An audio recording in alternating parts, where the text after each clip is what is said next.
ちは。夢工房板金塗装担当の野村です。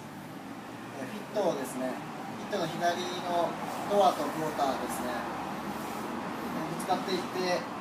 この面がへこんでる状態なんで、この機械使って溶接して、面合わせるのに引き出していきたいと思います。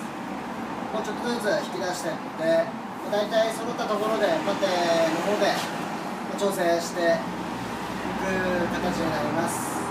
またちょっとずつアップしていくので、またよろしくお願いします。